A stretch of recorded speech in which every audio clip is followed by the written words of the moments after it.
that Jesus healed many and put them on the path to living a more complete, fulfilling life, aware of the snares that sin can place in our way. Not only did Jesus live out God's love through unconditional grace, he also told wonderful stories about how God's grace is lived out in this world. The story that Jesus could have told is one that many of you may be familiar with. It's the story of a pastor and a prostitute.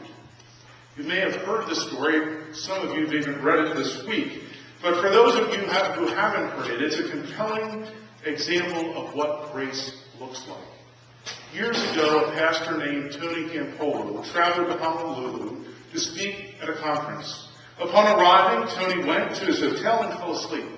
He awoke at 9 a.m. his time, but in Honolulu it was only 3 in the morning.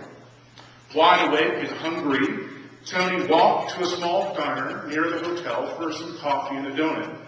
At 3:30 a.m., a group of provocatively dressed prostitutes walked in the door. Their loud and crude talk made Tony uncomfortable, so he prepared to leave.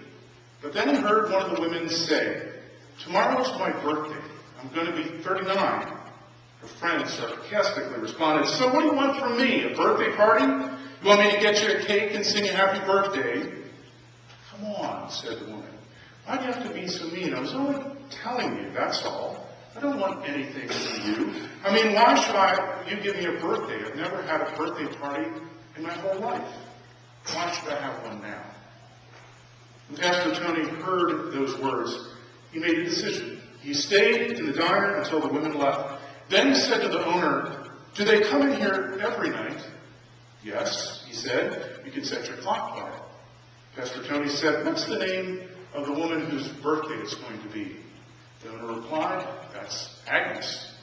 Pastor Tony said, "What do you think about us throwing a birthday party for her right here tomorrow night?" A smile crossed the owner's face, and he said, "That's great. I like it. I'll even bake the cake." At 2 a.m. the next morning, Pastor Tony went back to the diner. He set up crepe paper decorations and a big Happy Birthday Agnes sign. The workers at the diner obviously had gotten the word out because at 3:15, just about every prostitute in Honolulu showed up at the diner. At 3:30 sharp, the door swung open and in came Agnes and her friends. Tony had the entire group scream, "Happy birthday, Agnes." Agnes was absolutely stunned. She felt so overwhelmed her friends had to hold her up. Everyone in the diner began to sing, "Happy birthday to you." When they brought out the cake, covered with 39 candles, Agnes began to cry. Too overcome with emotion to blow out the candles, she had the owner of the diner do it for her. Before she cut the cake, Agnes hesitated. She asked if she could take her cake down the street, show it to her mother, and bring it right back. The owner of the diner said that would be just fine, and so she did. When the door closed behind her, silence filled the diner. Pastor Tony broke the silence by saying, "Why don't we all join in prayer?" Probably seems strange to have a room full of prostitutes bow their heads in prayer, but that's what happened. Pastor Tony prayed for Agnes and for the other prostitutes in the diner, affirming that they were beloved daughters of God with great value, worth, and promise. When the prayer was finished, the owner of the diner said, "You never told me you were a preacher. What kind of church do you belong to?"